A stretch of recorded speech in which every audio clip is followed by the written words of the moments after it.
परमात्मा को पाने तथा उसका वास्तविक लाभ प्राप्त करने के लिए पवित्र बाइबल में प्रमाण है कि प्रभु ने मनुष्य को अपना ही स्वरूप बनाया। 6 दिन में सृष्टि रचकर 7वें दिन विश्राम किया। कुरान शरीफ में प्रमाण है कि हजरत मोहम्मद को खुदा स्वयं कह रहे हैं कि मैंने तुम्हें उस परमात्मा की महिमा बताने के लिए भेजा है। वो परमात्मा कबीर है जिसने 6 दिन में सृष्टि रची तथा 7वें दिन तख्त पर जा विराजा। उसकी खबर किसी बाखबर से पूछकर तो देखो। कृपया अवश्य सुनिए जगत गुरु तत्वदर्शी संत रामपाल जी महाराज के अमृत वचन। सत साहिब दर्शकों, ईश्वरीय चमत्कारों की दास्तान जब भी हम सुनते या पढ़ते हैं तो हमें ज्ञान होता है कि एक शक्ति धरातल पर ऐसी भी है जो जीव के दुख कष्ट मिटाकर सुख प्रदान करने के लिए ही पृथ्वी लोक पर विराजमान है।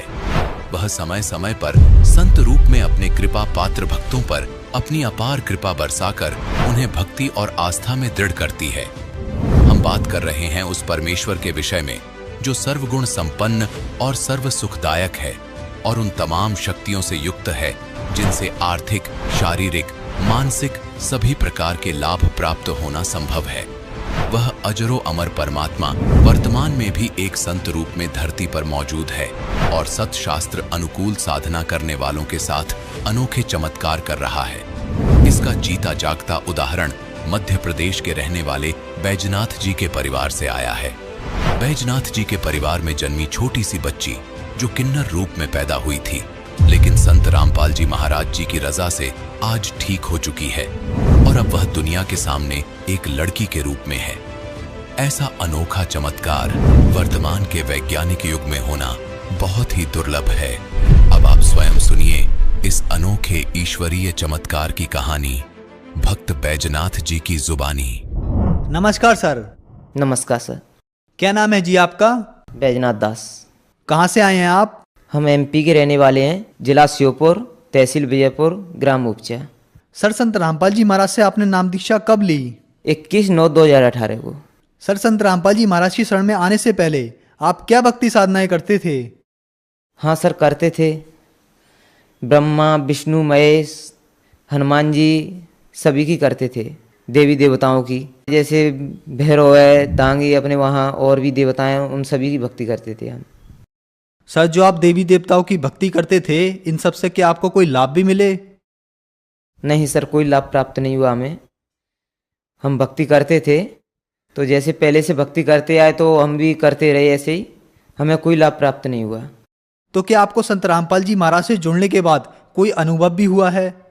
21/9/2018 को हमने नामदान लिया था परमात्मा संत रामपाल जी महाराज से, और हमारे साथ में एक हमारी भाई की छोटी बच्ची है, उसके साथ में चमत्कार हुआ था।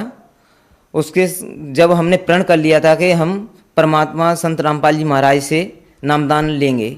बच्ची हमारी आंगन में खेल रही थी तो हमारी दादी और मम्मी की नज़र बच्ची पे पड़ी, जब कपड़े नहीं पहन रही थी बच्ची, तो उनको पता चला कि इस बच्ची में तो कमी है, और हमें आज तक बिल्कुल पता भी नहीं चला कि हमारी बच्ची ऐसी है।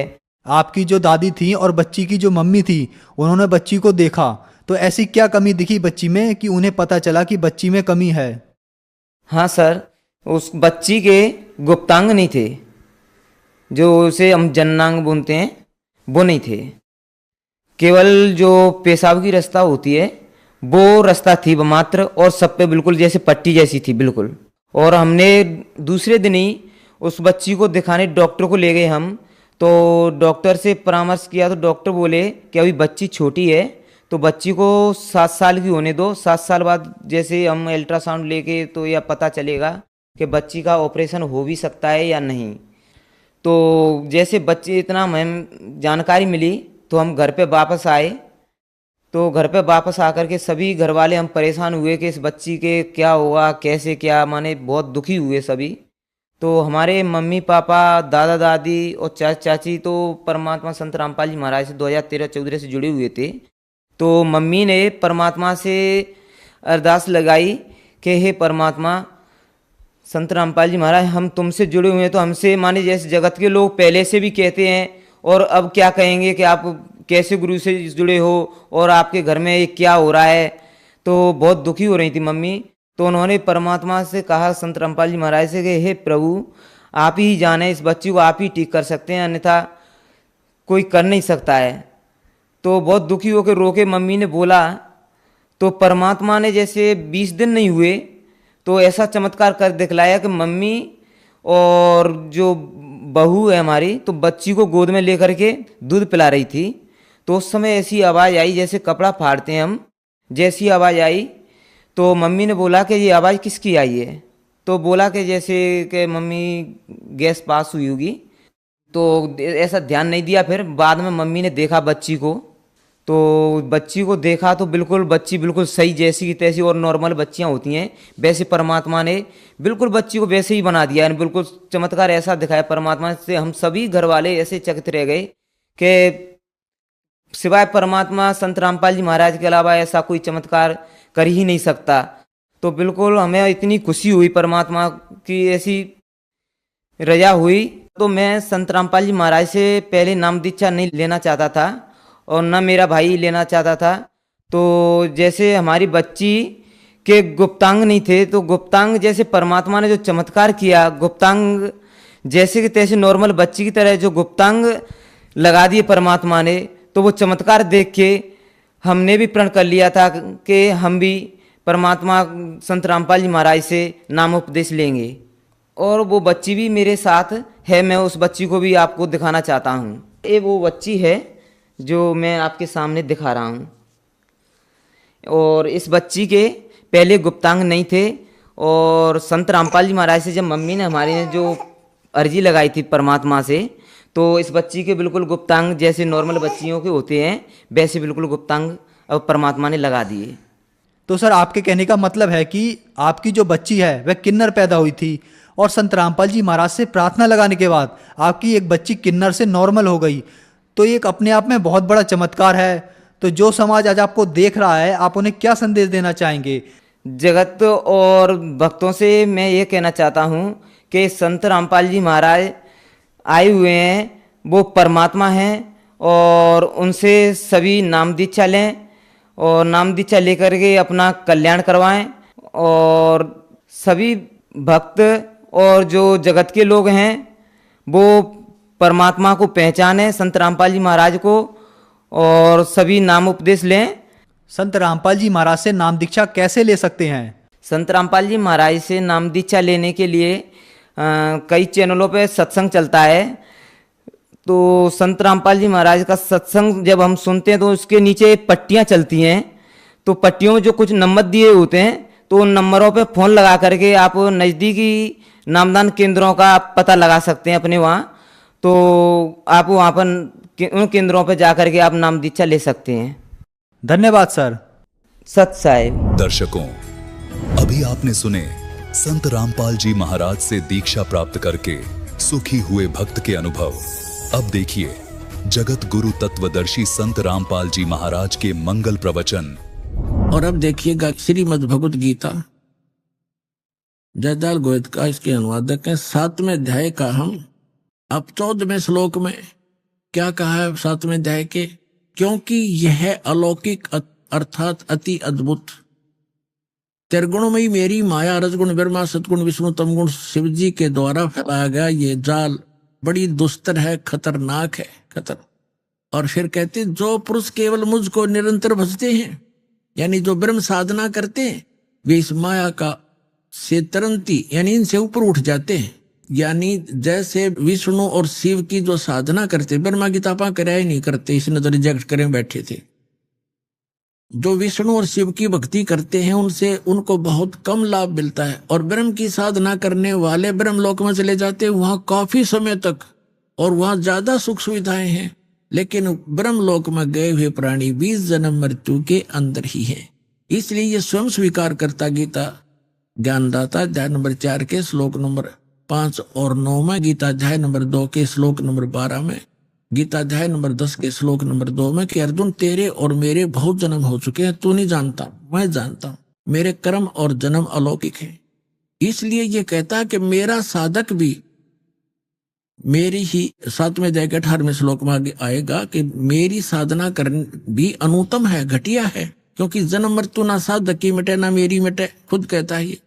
इसलिए 18वें अध्याय के 62वें श्लोक में कहा कि अर्जुन तू सर्वभाव से उस परमेश्वर की शरण में जा, उसकी कृपा से तू परम शांति को और सनातन परम धाम को प्राप्त होगा। 15वें अध्याय के 4थे श्लोक में कहा कि अर्जुन तत्वदर्शी संत की प्राप्ति के उपरांत तत्व ज्ञान रूपी शस्त्र से इस ज्ञान को काट कर उसके पश्चात परमेश्वर के उस परम पद की खोज करनी चाहिए, जहां जाने के बाद साधक फिर कभी लौटकर संसार में नहीं आते।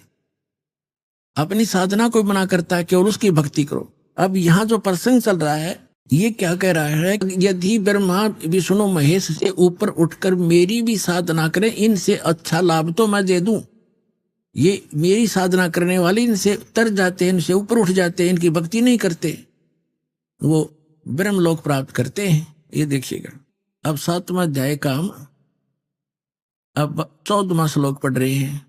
क्योंकि यह अलौकिक अर्थात अति अद्भुत त्रिगुण में ही मेरी माया रजगुण ब्रह्मा सतगुण विष्णु तमगुण शिव जी द्वारा फैलाया गया जाल बड़े दुस्तर है, और जो पुरुष मुझको ही निरंतर भजते हैं वो इस माया का यानी इन ब्रह्मा विष्णु महेश से ऊपर उठ जाते हैं, मेरे वाला लाभ प्राप्त करते हैं।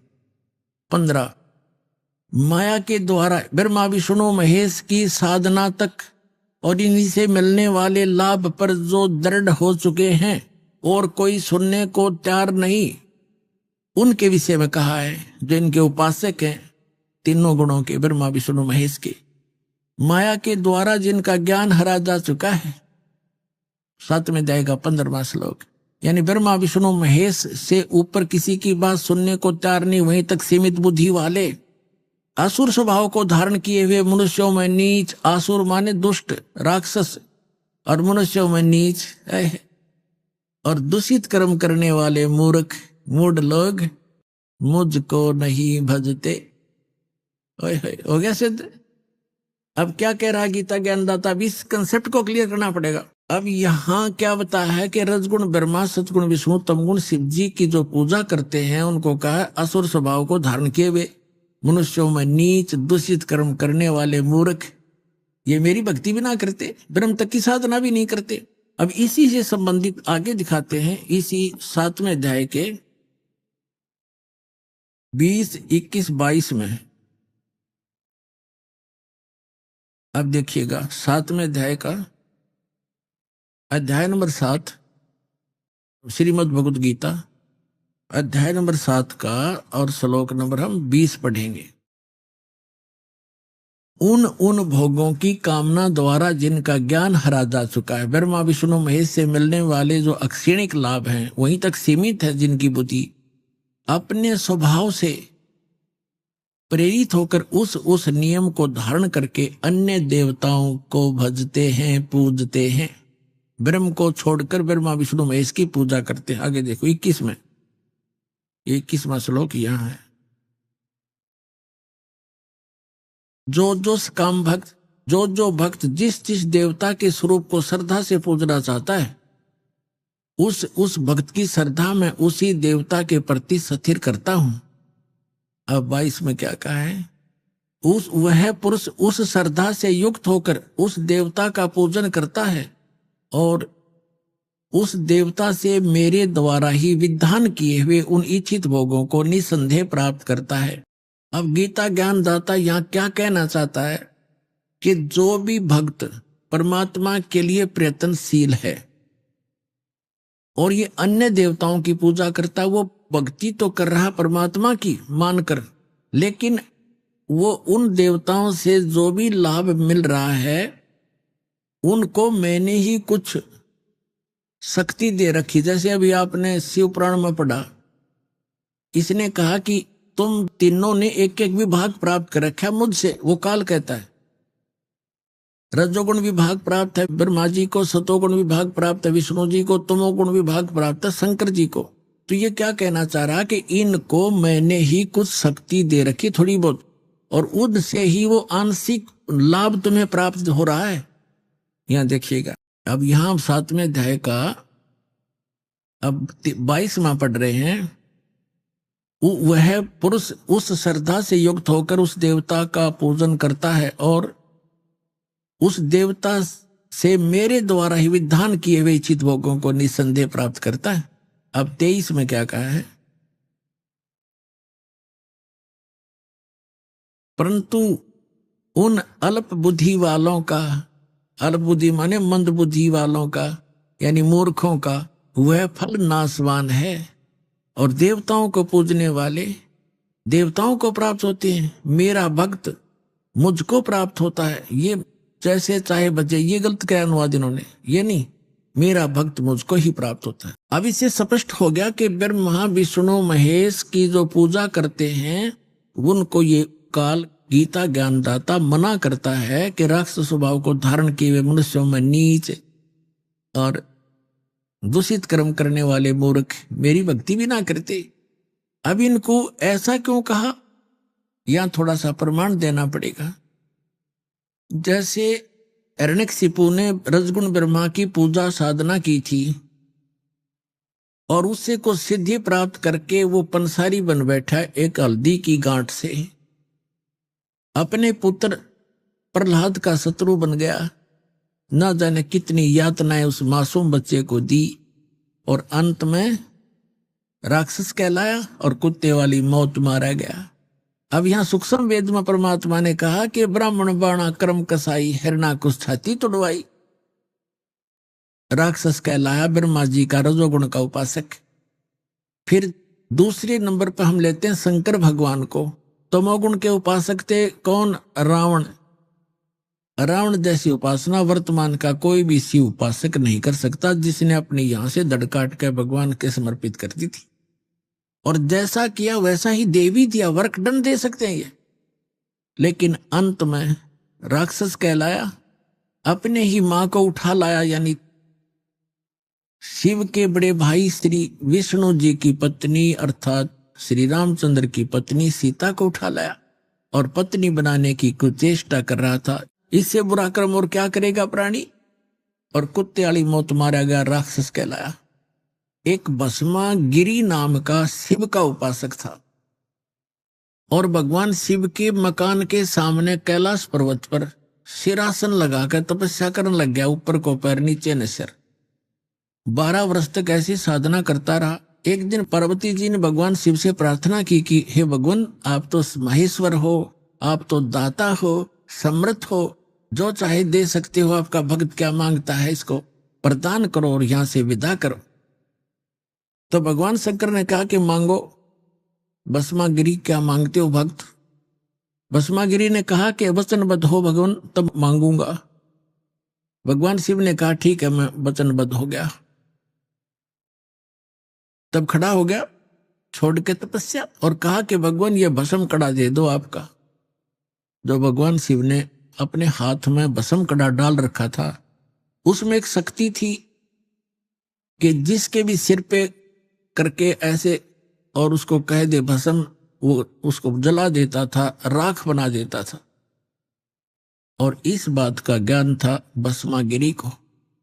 तो भगवान शिव ने वचनबद्ध हो चुके थे, निकाल के वो कड़ा भस्मागिरी को दे दिया। ज्यों ही वो भस्म कंडा हाथ में आया, उसी समय तेवर बदल गया। वो शिव का पुजारी, तमोगुण का उपासक, और कहा शिव जी होले होशियार, अब तुझे मारूंगा, पार्वती को अपनी पत्नी बनाऊंगा। और चला ऐसे करके भगवान शिव भाग लिए। अपने आत्माओं, हम इन नकली गुरुओं के भकाए हुए, भ्रमित किए हुए ये माना करते थे भगवान शिव कालज्जय हैं, मृत्युंजय हैं, ये अविनाशी हैं, अंतर्यामी हैं। ये तो कोई सा भी ना पाए, ना अंतर्यामी थे भगवान शिव और ना ये अविनाशी थे। अविनाशी होते डर के क्यों भागते, वहां खड़े हो जाते, आ भाई कर भस्म, और भाग लिए। और अंतर्यामी होते तो ये पता होता ये दुष्ट क्या दुर्भावना लिए साधना कर रहा है, वो अंतर्यामी भी नहीं है। आपको पता ही है कि फिर भगवान ने स्वयं आकर पार्वती रूप बनाया, विष्णु जी ने नहीं। वो एक ही मालिक है जो सबके दुखों को दूर करता है, लेकिन बाद में विष्णु रूप बना लिया। शिव जी को यकीन ना हुआ हो इस बात का, पार्वती रूप बना के भस्मागिरी को मारा, भस्मा असुर कहलाया। फिर उसके बाद वो राक्षस। तो कहने का भाव ये है कि शिव का उपासक कैसा दूषित कर्म भगवान मानने और उसकी पत्नी पर बुरी नीत कर रहा है, इसे दुष्कर्म करने वाला कौन होगा? राक्षस स्वभाव को धारण किए हुए मनुष्यों में नीच दूषित कर्म करने वाला मूर्ख। अब 4 गालियां इकट्ठी दे रखी है। अब बात रही विष्णु जी के सतोगुण के उपासकों की। एक बार कुंभ का मेले की पर भी लगी हरपेड़ी हरिद्वार में, और वहां उस समय जब ये पर भी लगती है स्नान की, कुंभ के मेले की, तो सभी गिरी अलग से पूरी न्यारे, कनपाड़े अलग से, नागा न्यारे, वैष्णो अलग से और नाथर, ये सभी अलग अलग जाकर के अपने अपने ग्रुप में अपने प्रमुख के साथ खड़े वहां बैठ जाते हैं। और स्नान करने के लिए जब चलते हैं तो वो अलग अलग ग्रुप में ही चलते हैं उस निश्चित समय पर। हर की पैड़ी पे हरिद्वार के अंदर पर भी का समय था। सबसे पहले नागा, ये भी तमोगुण शिव के उपासक है, ये जाकर के हर की पैड़ी पे छा गए, कोई 1000, 50, 60 हजार की संख्या में। उधर से पीछे से सतोगुण के उपासक वैष्णो आ गए। उन वैष्णो ने आकर नागाओं से कहा कि नागाओं, तुम बाद में स्नान करना, हम श्रेष्ठ हैं, सर्वश्रेष्ठ हैं, हम सतोगुण विष्णु के उपासक हैं और पहले हम स्नान करेंगे। अब नागा कहने लगे, नहीं, हम सर्वश्रेष्ठ हैं, हम त्यागी और बैरागी हैं, हम वस्त्र भी ग्रहण नहीं करते, हम सर्वश्रेष्ठ हैं, हम कोई इच्छा नहीं रखते। तो वैष्णो उपासकों ने फिर से दोहरा दिया कि तुम काहे के श्रेष्ठ हो, तुम टट्टी के हाथ भी नहीं धोते, राख लपेटे रहते हो, पशु की तरह नंगे फिरते हो, सरड फरडो, तो बाहर आओ, प्रथम हम स्नान करेंगे। अब वहां स्नान सनून तो भूल भाल गए, वह आपस में लड़ मरे, तलवार निकाल लाए, कुछ छुर्रे घोंप दे, एक दूसरे को मुंह से काटे और उसके बालों को पकड़ा है, बुरा हाल मचा दिया, कत्ले आम कर दिया। कहते हैं 25,000 ये त्रिगुण उपासक, ये ब्रह्मा विष्णु शिव के उपासक वहां कट कर मर गए। इसके विषय में सुख संवेद में परमात्मा ने कहा है, तीर तुपक तलवार कटारी जम दड़जोर बधावे हैं, हर पैड़ी हर हेत नहीं जाना, और वहां जा तेग चलावे, काटे शीस नहीं दल करुणा, ये जग में साध कवावे हैं, और जो जन इनके दर्शन को जावे उनको भी नरक पठावे। क्या बताया कि काटे शीस, तीर तुपक तलवार कटारी, अन्यों के डट के लठ बजावे हैं, और हर पैड़ी हर हेत नहीं जाना। वैसे तो हर की पैड़ी कहें, भगवान की छाती पे कत्लेआम कर दिया इन मूर्खों ने। और काटे शीस नहीं दल करुणा, दिल में दया नहीं नालायकों के, और काटे शीस एक दूसरे को काट डाला, और नहीं दल करुणा जग में संत कवावे हैं, और जो जन इनके दर्शन जावे, यानी इनका अनुयायी जो बन गया उनको भी नरक पठावे हैं। तो पुण्यात्माओं, इससे सिद्ध हो गया श्रीमद् भगवत गीता अध्याय नंबर 7 के श्लोक नंबर 12 से लेकर 15 का ये सारांश हो गया कि इन तीनों गुण, रजगुण ब्रह्मा, सतगुण विष्णु, तमगुण शिव जी के जो उपासक हैं, इनकी साधना नहीं करनी चाहिए। श्रीमद् भगवत गीता ये सदग्रंथ बताता है, इनकी साधना करने से कोई मोक्ष नहीं होता, उल्टा ये इनको ऐसी उपमा दी है जो आपको वर्णन की बार बार कहना अच्छा नहीं लगता। तो यहां भगवान कहा करते थे, 3 देव की जो करते भक्ति, उनकी को देना होवे मुक्ति, गुण तीनों की भक्ति में ये भूल पड़ो संसारे, कहे कबीर निज नाम बिना कैसे उतरो पारे।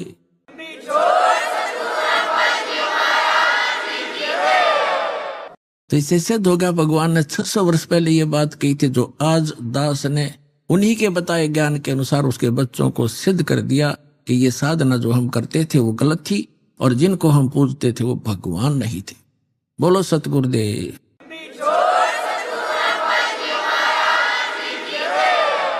परमपिता परमात्मा पूर्ण ब्रह्म सारी सृष्टि के रचनहार कबीर परमेश्वर जी,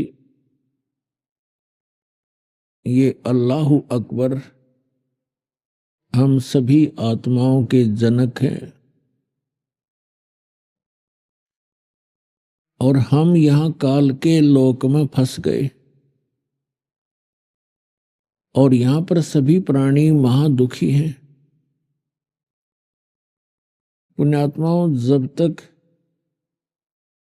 अपने को ये तत्व ज्ञान नहीं हुआ था तब तक हम इसी व्यवस्था को बहुत ही अच्छा मानते थे। किसी की मृत्यु हो गई तो शोक व्यक्त करने चले जाते थे। अपने खुद चोट लग जाती तो बुरा हाल होता, किसी दूर के नाते में या कुल के किसी दूर के व्यक्ति को ये दुख होता, मृत्यु हो जाती, तो हम औपचारिकता ही करते रहते थे कि उनको उनके यहाँ जाना ही जाना है, क्योंकि वो हमारे यहाँ आए थे, मृत्यु हुई थी। और हमारे पास कोई विकल्प नहीं था, जिस कारण से हमने अपने आप को ऐसे ही ढाल लिया। इन कष्टों को सहन करने की एक आदत सी बन गई। अब परमात्मा ने आके याद दिलाया कि इन कष्टों का कारण क्या है, क्योंकि आप गलत स्थान पर रह रहे हो, और दूसरा कारण ये है कि आपको ज्ञान नहीं, तत्व ज्ञान नहीं, और जिस कारण से आप वो भक्ति प्राप्त नहीं कर सके, जिससे आपका ये कष्ट, जन्म और मृत्यु का ये दुख और इस गंदे लोक में निवास सदा के लिए समाप्त हो जाए।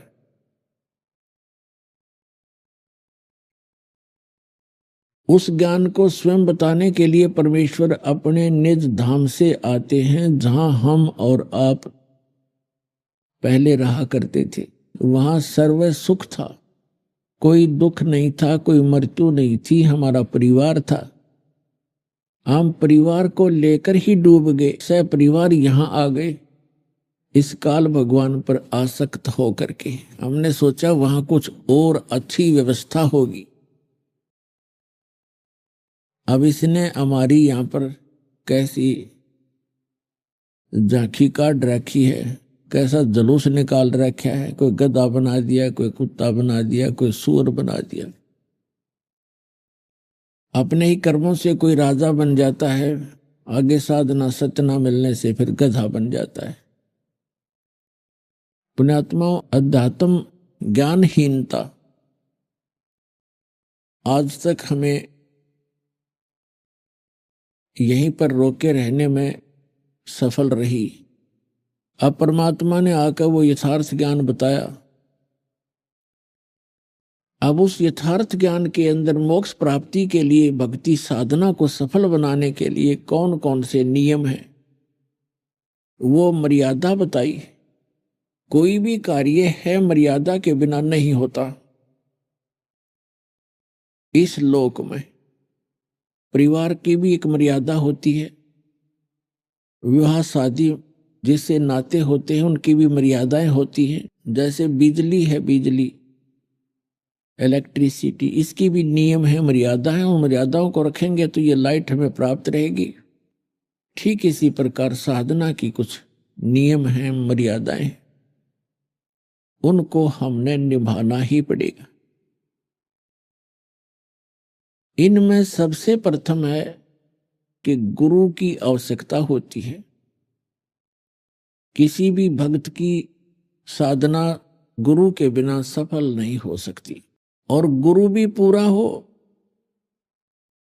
इनकम्प्लीट गुरु से बात नहीं बनेगी। ज्ञान पूरा हो, पूरा गुरु मिलेगा तो आपको सारी वस्तु ही संपूर्ण मिलेंगी, क्योंकि पूरे का काम पूरा ही होता है।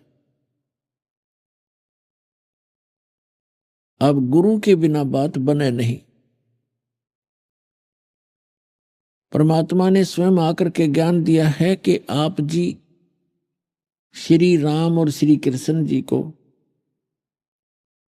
तो बहुत ही समर्थ मानते हो, और उन्होंने भी गुरु बनाने पड़े।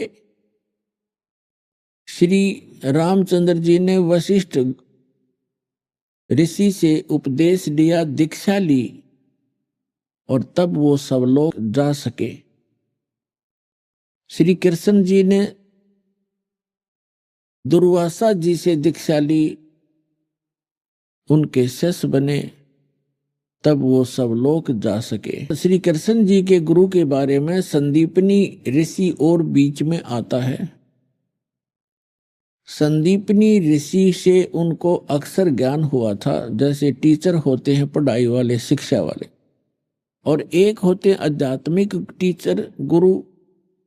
तो संदीपनी उनके अक्सर ज्ञान कराने वाले गुरु थे और दुर्वासा जी उनके अध्यात्म मार्ग के गुरु थे। तो परमात्मा कहते हैं कबीर जी, राम कृष्ण से कौन बड़ो, उन्हू भी गुरु कीन, तीन लोक के वे धनी, गुरु अग अदीन। कि श्री राम और कृष्ण जी ने भी गुरु बनाने पड़े, तो आप बगैर गुरु की साधना कर रहे हो। तो समझदार को इतना ही संकेत बहुत है। फिर बात रही पूरे गुरु की, तो पूरे गुरु की पहचान क्या है? परमेश्वर ने स्वयं ये ज्ञान बताया है, उसकी पहचान बताई है, हमारे सदग्रंथों के अंदर भी वो प्रमाणित है। सतगुरु के लक्षण कहूं, मधुरे बचन विनोद, चार वेद सठ शास्त्र वो कहे 18 बोध।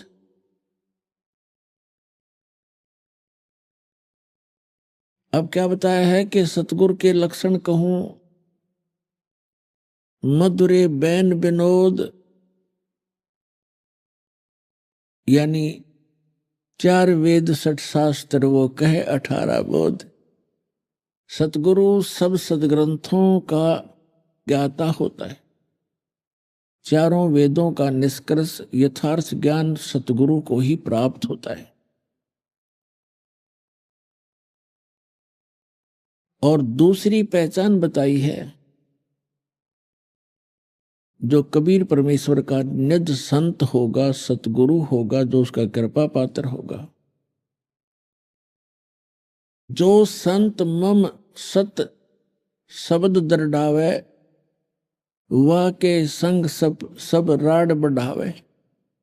ऐसे संत महंतन की करनी, धर्मदास में तो से वर्णी।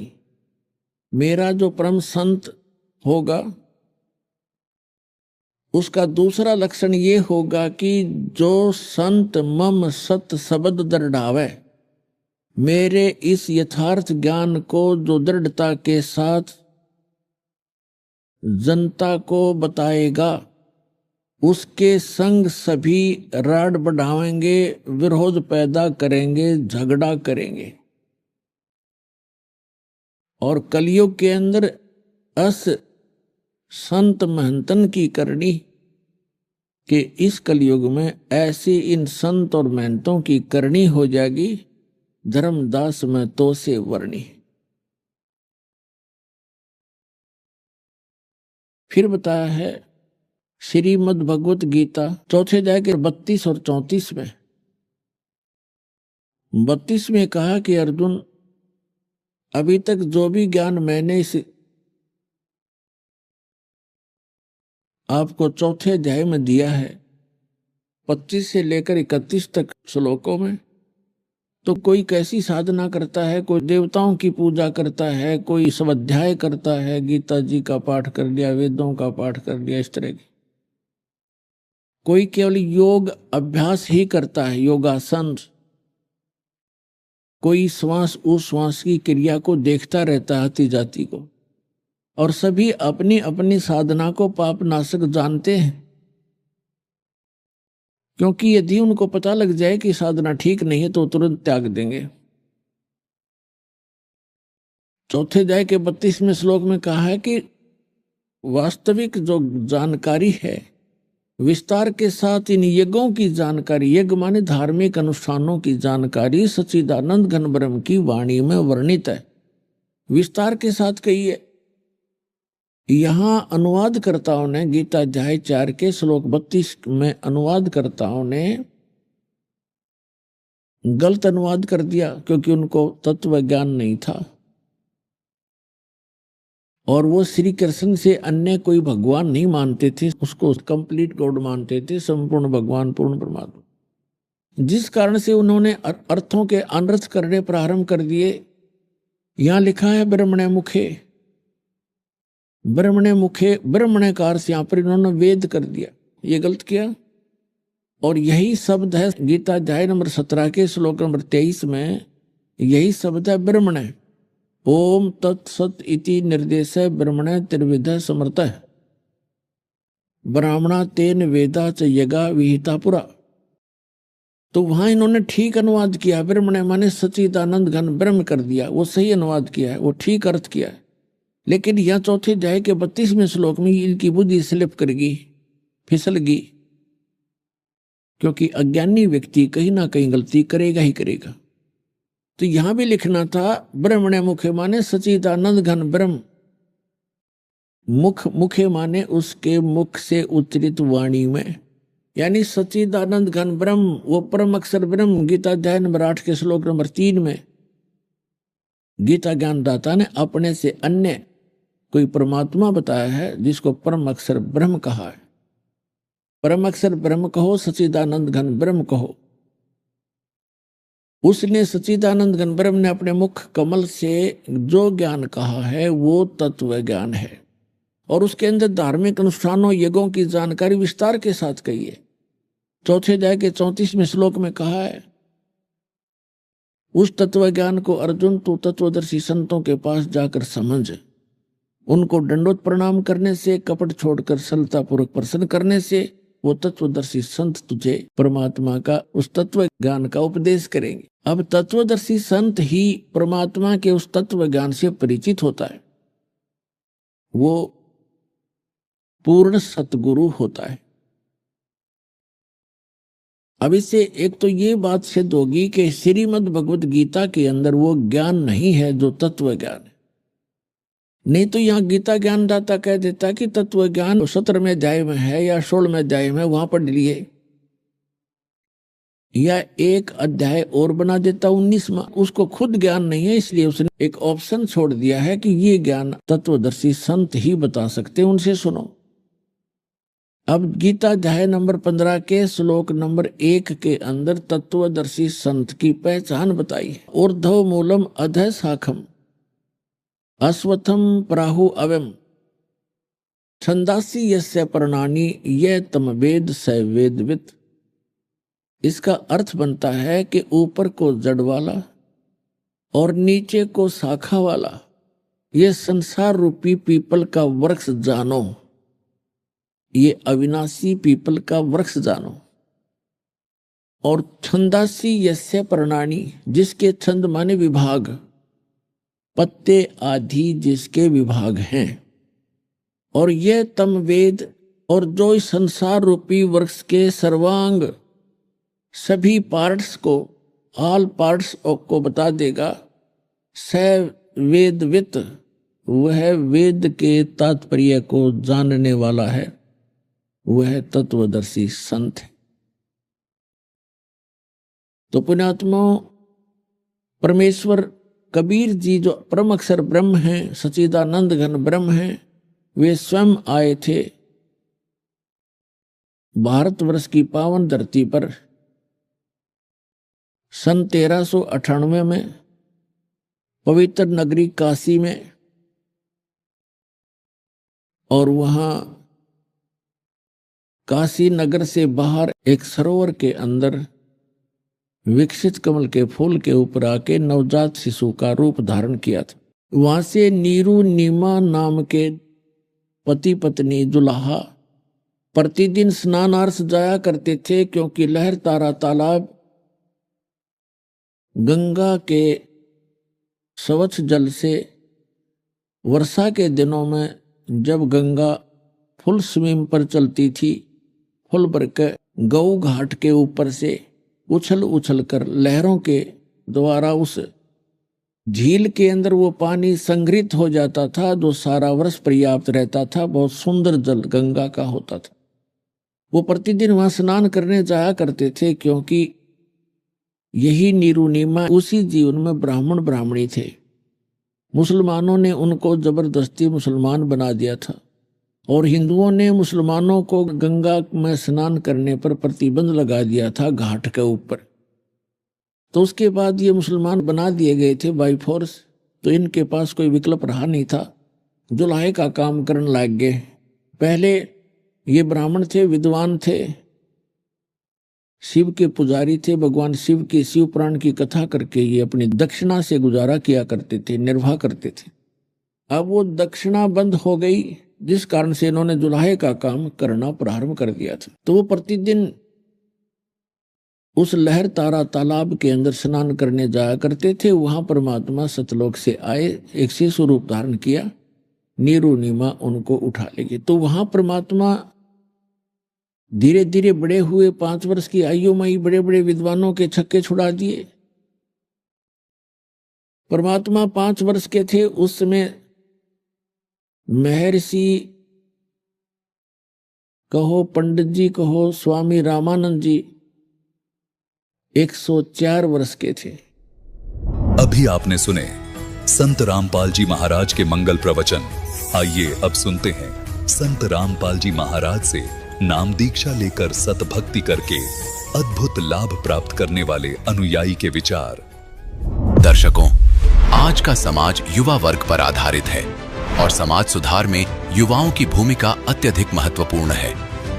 समाज की बुराइयों और गलत धारणाओं को सुलझाया जा सकता है अगर युवा अपनी भूमिका सही ढंग से निभाएं। जैसे एक परिवार का भविष्य उसकी अगली पीढ़ी पर निर्भर होता है, वैसे ही समाज का भविष्य भी युवा पीढ़ी पर है। इसके लिए जरूरी है कि आप सही विचार और परमात्मा के प्रति धारणा रखें। हर व्यक्ति अपने कर्मों का ज्ञान रखता है और यह आवश्यक है कि सही मार्ग पर चलने के लिए एक पूर्ण परमात्मा की शरण मिले। सच्चे परमात्मा की पहचान होने पर जीवन सुखमय हो जाता है और एक तत्वदर्शी संत ही इस मार्ग पर ले जा सकते हैं। इसी संदर्भ में आज हम आपको मिलवाने जा रहे हैं मालविका शर्मा जी से, जो लुधियाना, पंजाब की रहने वाली हैं। मालविका जी बचपन से ही संत रामपाल जी महाराज से जुड़ी हैं। इन्होंने अपनी भक्ति साधना और जीवन में आए परिवर्तनों को साझा किया और बताया कि कैसे संत रामपाल जी महाराज ने इनके कष्टों को दूर किया। मालविका जी के अनुभव से जानते हैं कि एक सच्चे संत का होना जीवन में क्यों जरूरी है। दर्शकों, अब आप स्वयं सुनिए मालविका जी के भक्तिमय सफर की कहानी, उनकी अपनी जुबानी। जी नमस्कार जी। नमस्कार सर। क्या नाम है जी आपका? मालविका शर्मा। कहाँ से आए हैं जी आप? लुधियाना, पंजाब से। संत रामपाल जी महाराज जी से नाम दीक्षा कब लीजिए आपने? मैंने छोटी ही उम्र में 2004 में ही गुरुजी से नामदान ले लिया था।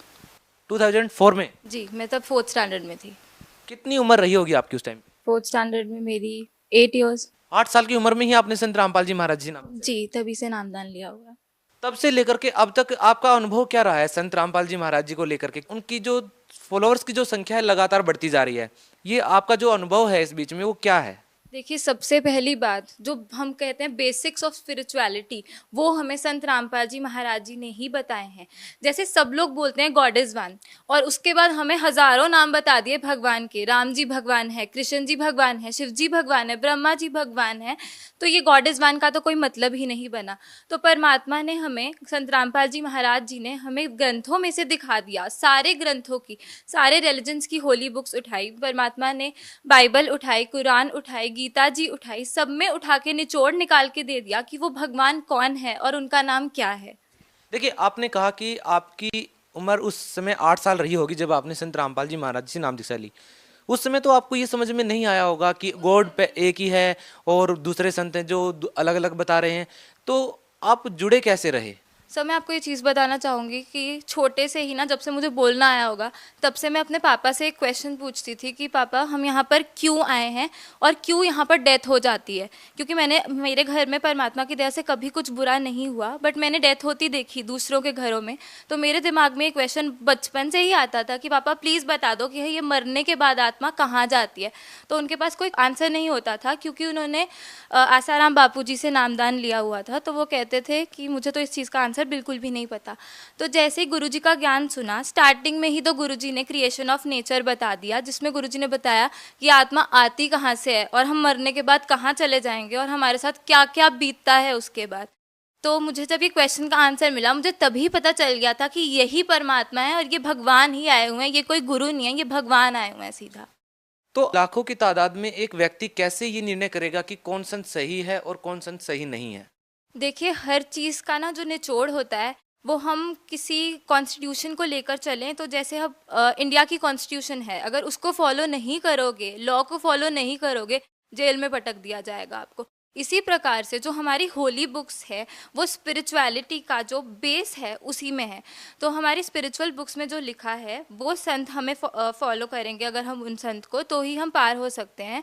और गीता जी में साफ साफ लिखा हुआ है कि तत्वदर्शी संत वो हैं जो उल्टे लटके हुए संसार रूपी वृक्ष को जड़ से लेकर टहनी तक भाग सहित बता देंगे, और वो आज तक सिर्फ ही बंदी छोड़ सदगुरु रामपाल जी महाराज जी ने ही किया है। देखिए, आप एजुकेटेड हैं, शिक्षित हैं, आपसे एक बात पूछना चाहेंगे कि आपने कहा कि संत रामपाल जी महाराज जो हैं वो वेदों के अनुसार भक्ति बताते हैं, बाकी किसी संत ने नहीं बताया। देखिए, लाखों करोड़ों की तादाद में ऐसे फॉलोअर्स हैं जो किसी अन्य संत से जुड़े हुए हैं।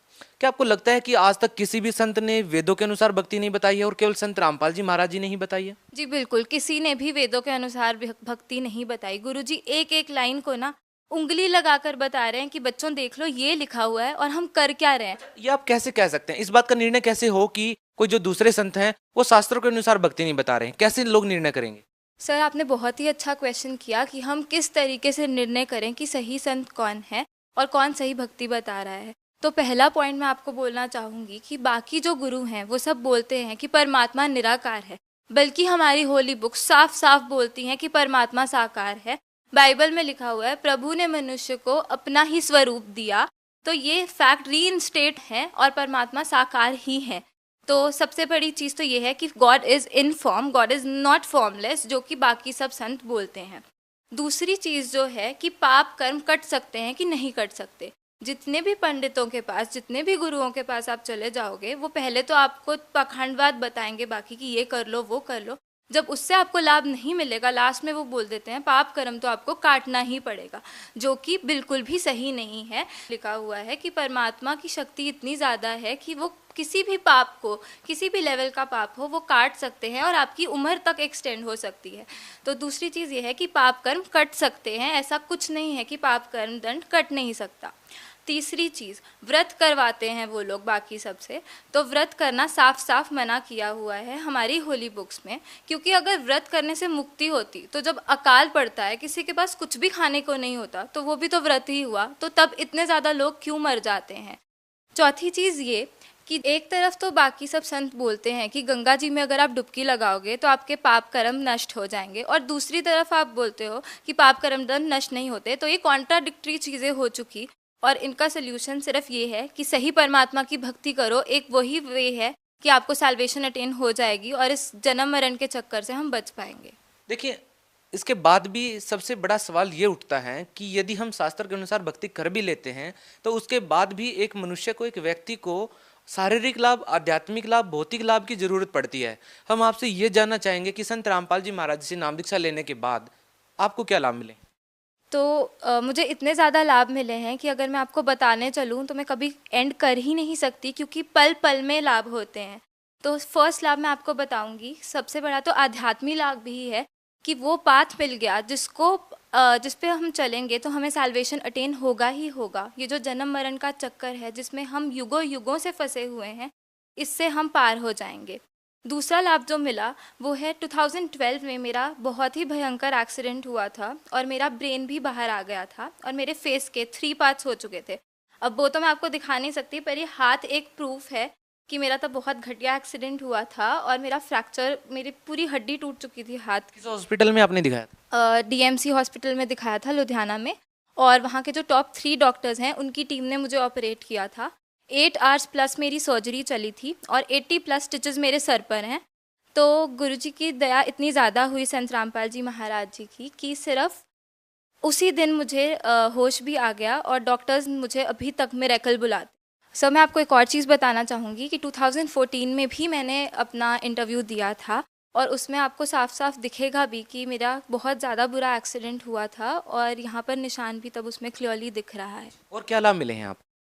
अगला लाभ ये है कि अभी कुछ महीने पहले ही, मेरे चार्टर्ड अकाउंटेंसी एग्ज़ाम से पहले, मेरे दांत में विजडम टूथ मेरा आ रहा था और वो पूरा गल चुका था। तो हमने स्कैन करवाया तो डॉक्टर ने बोला कि आपके वहाँ सब कुछ गल चुका है, जाड़ जो है वो भी गल गई है और दांत भी गल चुका है, तो ये ऑपरेट ही करना पड़ेगा। और मैं आपको ये भी बता देता हूँ, आपके बाकी तीनों विजडम टूथ भी आएंगे और उन तीनों के लिए जगह नहीं है, तो आपको 4 बार ऑपरेशन करवाना पड़ेगा। तो तब मैंने उनसे रिक्वेस्ट करी कि अभी मेरे एग्ज़ाम्स हैं तो आप इसको पोस्टपोन कर दो, एग्ज़ाम्स के बाद ये करवा लेंगे, तब तक आप मेडिसिन दे दो। एग्ज़ाम्स के बाद जब मैं गई तो मेरे सिर पे ऑलरेडी चोट है, तो मुझे डर लग रहा था कि ये लोग खींचेंगे तो बहुत ज़्यादा प्रॉब्लम हो जाएगी। तो गुरुजी इतनी दया करना कि आप बस वहाँ पर सामने खड़े हो जाना जब मेरा ऑपरेशन हो रहा होगा। तो हम डॉक्टर के पास फिर से गए। डॉक्टर ने एक बारी कहा एक बारी चेक फिर से कर लेते हैं। तो उन्होंने चेक किया, उन्होंने कहा आपको कौन से डॉक्टर ने बोला था कि आपको ऑपरेशन करवाना है? मैंने कहा आपने ही बोला था। तो तब उनको याद आ गया, तो वो कहते कि आप देख लो ये सब कि आपका पूरा ठीक हो चुका है और आपके चारों विजडम टूथ के लिए जगह बन चुकी है, और मुझे समझ नहीं आ रहा ये सब कैसे हुआ है। तो तब हमने उनको गुरुजी का बताया, गुरुजी की बुक भी उनको दी, और तो ये मेरे को अगला लाभ हुआ। उसके बाद जो मुझे लाभ हुआ, मुझे छोटे में बहुत ही तेज़ स्टमक एक होता था, मुझे ये भी नहीं याद कौन सी साइड होता था, पर परमात्मा से नाम लेने के बाद वो दर्द भी हमेशा के लिए चला गया। अगला लाभ संत रामपाल जी की दया से ये हुआ कि मेरे दादाजी को 3 बारी हार्ट अटैक आ चुका है और तीनों बारी ही गुरुजी ने बचा लिया। अगला लाभ मैं आपको ये बताऊंगी जो कि सबसे बड़ा लाभ है कि मेरे पे काल का अटैक 5 बारी हो चुका है, और 5 बार नाम लेते ही जैसे ही गुरुजी ने बताया है कि आपको चाहे प्रथम नाम मिला हो, चाहे दूसरा, चाहे तीसरा, आप उसका नाम जाप करो और परमात्मा वहाँ प्रकट हो जाएंगे, तो वैसे ही मुझे तीसरा नाम मिला हुआ था, तो मैंने तीसरा नाम का जाप किया तो काल एकदम से बिल्कुल घबरा जाता है। और जैसे परमात्मा गुरु रामपाल जी महाराज जी ने बोला था कि पंख कटे पक्षी जैसे गिर जाता है वैसे गिरेगा, बिल्कुल वैसे ही वो गिरा। परमात्मा सामने आके खड़े हो गए और परमात्मा ने वहाँ से मुझे 5 बारी बचाया है। लेकिन सवाल यहाँ भी ये उठता है कि आपके ऊपर अटैक होता ही क्यों है, क्यों आपका एक्सीडेंट होता है, और क्यों इस तरह की आपके सामने परेशानियाँ आती हैं? परेशानियाँ हम पर हमारे पिछले कर्मों के कारण आती हैं, और इसका सिर्फ तोड़ यही है कि हम पूर्ण परमात्मा की शरण में चले जाएं, जो कि इस डेट पर बंदी छोड़ सदगुरु रामपाल जी महाराज। लेकिन आप तो ऑलरेडी शरण में आ चुके हैं, उसके बावजूद आपके सामने ये समस्याएं क्यों आती हैं? क्या आप मानते हैं इस बात को लेकर के कि नाम लेने के बाद भी एक श्रद्धालु के ऊपर समस्याओं का आना क्या कहता है? देखिए, मैं तो खुश होती हूँ कि मेरे ऊपर ये समस्या आती है, क्योंकि जैसे ये समस्या आती है उससे हमें पता चलता है जो डेथ लोग बाद में एक्सपीरियंस करते हैं और उनके पास कोई तब वो ही नहीं होता वे आउट कि वो क्या करें उसके बाद, वो मेरे पे पहले ही आ चुकी है। और मुझे पता है कि यहाँ का जो सब कुछ है वो नकली है बिल्कुल। असलियत सिर्फ ये है कि हमने एक दिन मरना है, हमें नहीं पता हमने किस दिन मरना है। उसके लिए आप इंश्योरेंस ले लो परमात्मा से, जो कि सिर्फ सदगुरु रामपाल जी महाराज ही दे सकते हैं। और ये पक्का है कि परमात्मा से आप नामदान ले लोगे तो वापस से उस जगह चले जाओगे। देखिए, यहाँ किसी को बूढ़ा होना नहीं पसंद, यहाँ किसी को दुखी होना नहीं पसंद, यहाँ किसी को मरना नहीं पसंद। क्यों नहीं पसंद? क्योंकि हम एक ऐसी जगह रहते थे जहाँ ये सब नहीं था, जो खुशियों का भंडार था, और हम अपनी गलती से यहाँ पर फंस गए हैं। क्रिएशन ऑफ नेचर ज़रूर देखिए, सदगुरु रामपाल जी महाराज जी ने जो बताया है, और उसमें आपको पता चल जाएगा कि हम कैसे यहाँ आए और कैसे हमें इस जगह से निकलना है। देखिए, आप यूथ हैं और हम मानते हैं कि संत रामपाल जी महाराज के अनुयायी ही इस एज में आकर के इस तरह की आध्यात्मिक बातें कर सकते हैं, क्योंकि जिस तरह का आज का जमाना है उस तरह हम देखते हैं कि इस एज में यूथ ऐसी बातें नहीं करते हैं। इस तरह के विचार आपके अंदर जो भरे हुए हैं वो क्या मानते हैं आप, कैसे हैं आपके ये विचार जो आज आप व्यक्त कर रहे हैं कैमरे के सामने? सबसे पहली बात, हमारे पेरेंट्स पे बहुत ज़्यादा डिपेंड करता है कि हमारे विचार कैसे होंगे। तो भगवान की इतनी दया थी कि मेरे पेरेंट्स शुरू से ही बहुत श्रद्धालु रहे हैं और उन्होंने शुरू से ही एथिक्स और प्रिंसिपल्स को सबसे पहले रखा है। तो ये नॉन वेज, ड्रिंक, ये सब से तो हम पहले ही दूर थे। लेकिन बहुत सारे पेरेंट्स ऐसे हैं, कोई ऐसा पेरेंट्स नहीं होगा जो अपने बच्चों को ऐसी लाइन देना चाहे कि वो आगे जाकर के उनके भविष्य के लिए खतरनाक हो जाए। लेकिन फिर भी हम देखते हैं कि बहुत सारे युवा ऐसे हैं जो नशे की लत में पड़ जाते हैं, या बहुत सारी ऐसी चीजें हैं जो आज के दिन समाज में हम बुराई के तौर पर देखते हैं। लेकिन संत रामपाल जी महाराज के अनुयायियों को हम देखते हैं कि बच्चे से लेकर चाहे जो जवान है या वो बूढ़े हैं, सभी के एक जैसे विचार होते हैं, आध्यात्मिकता में वो बिल्कुल लिप्त होते हैं। ये जो देखते हैं हम इस तरह का बदलाव, ये अपने आप में बहुत कुछ कहता है। इसके बारे में क्या कहना चाहेंगे? देखिए, सारे स्पिरिचुअल और सोशल रिफॉर्म संत रामपाल जी महाराज ही लेकर आ रहे हैं। उन्होंने ही वो इनिशिएटिव लिया है जो कि कोई ले नहीं पा रहा था और किसी में इतनी समर्था भी नहीं है कि वो ले सके। ये स्वयं परमात्मा आए हैं जो हमें सब कुछ बता रहे हैं कि बच्चों ये सही है, ये गलत है। इन्होंने हमें साफ साफ बता दिया कि हमारी बाउंडेशंस क्या है, हमें पता है कि क्या सही है क्या गलत है, हमें आगे का दिखता है जो कि लोगों को नहीं दिखता। गुरु नानक देव जी बोलते हैं, नानक दुखिया सब संसार, सुखी सोई जो नाम आधार। Only the power of true words can make you truly happy and satisfied. पर आज की जो यंग जनरेशन है, यंग जनरेशन क्या बोलूँ, बड़े भी जो हैं ऐसे नशे में फंसे हुए हैं, वो उसी को सुख मानते हैं। हमें क्वेश्चन किया जाता है कि आप ड्रिंक नहीं करते तो आप सुखी कैसे रहते हो, और असल में वो लोगों के साथ आप 1-2 दिन बात कर लीजिए, वो अपना दुख बताने लग जाते हैं, इतने दुखी होते हैं वो लोग। तो वो असल में सुखी तो है ही नहीं, और सुख सिर्फ सही भक्ति से ही मिल सकता है। मालविका जी क्या करते हैं आप? मैं चार्टर्ड अकाउंटेंट हूँ। अच्छा, आप एक बात बताइए, संत रामपाल जी महाराज जी के जब अनुयायियों का हम इंटरव्यू लेते हैं तो बहुत सारे लोग बताते हैं कि उनको कैंसर जैसी भयानक बीमारियां ठीक हो गई हैं, उन्होंने नशा करना छोड़ दिया है। आप सीए हैं और शिक्षित भी हैं काफ़ी, तो आप मानते हैं कि इन बातों को कि किसी संत से नाम दीक्षा लेने से या मंत्रों के जाप करने से कोई नशा छोड़ सकता है या कैंसर जैसी बीमारियां ठीक हो सकती हैं? क्योंकि आप तो शिक्षित है, आपको पता है कि मेडिकल साइंस का ज़माना है और इस तरह की बातें करना क्या अपने आप में हास्यास्पद नहीं है? सर देखिए, आप सब लोगों के लिए ये हास्यास्पद ज़रूर है क्योंकि आप लोग भक्ति से कोसों दूर है, पर हमें परमात्मा का ज्ञान मिल चुका है और हमें सब पता है आजकल। तो देखिए, साइंस जो है, जहाँ साइंस ख़त्म होती है ना, वहाँ परमात्मा का ज्ञान शुरू हो जाता है। डॉक्टर्स एक बंदे को डेड बोल रहे हैं, लास्ट स्टेज कैंसर क्योर हो रहा है, वो कैसे हो रहा है? देखिए, मिराकल्स हमें आज तक एक वर्ड लगता था, उस पर रिस्ट्रिक्टेड था कि ये बस एक वर्ड है, ये सिर्फ सुनने को मिलेगा हमें, या ये फेरी टेल वाली मूवीज़ में ही हो सकता है। पर परमात्मा सदगुरु रामपाल जी महाराज जी ने यहाँ के वो मिरेकल वर्ड को ना प्रूव कर दिया है, और आपके सामने हम इतने प्रूफ्स खड़ा सकते हैं, लाइव प्रूफ जो बता रहे हैं कि हम मरे हुए जिंदा किए हैं। तो साइंस मेरा ख्याल कुछ भी नहीं है, वो साइंस भी किसकी दी हुई है, वो भगवान की ही दी हुई है। तो साइंस से आगे है स्पिरिचुअलिटी, जो हम सोच भी नहीं सकते, और ये मैनमेड तो कुछ भी नहीं है, सब परमात्मा का दिया हुआ है। जो आजकल बन चुका फ़ोन के थ्रू हम क्या क्या नहीं कर सकते, वो सब परमात्मा की ही देन है। भगत समाज को क्या संदेश देना चाहेंगे?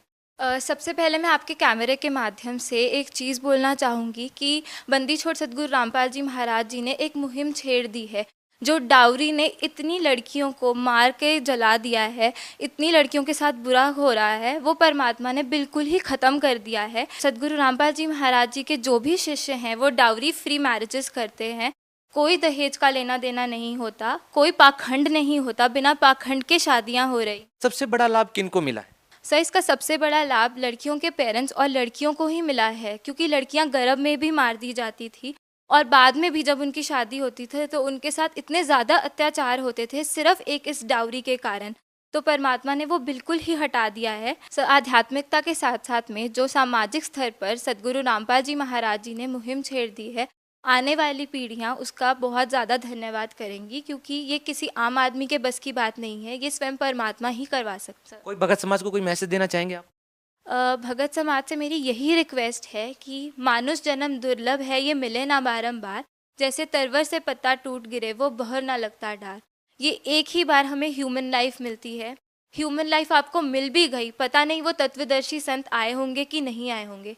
ये गोल्डन एरा है जो एस्ट्रोलॉजर्स ने ऑलरेडी प्रिडिक्ट किया हुआ है, जिसमें लाखों के तौर पर भक्त पार होंगे। तो अपनी एक भी सेकंड को ना वेस्ट करते हुए परमात्मा की सदगुरु रामपाल जी महाराज जी की शरण में आए और अपनी ज़िंदगी को सफल बनाएं। बहुत बहुत धन्यवाद। सत साहिब।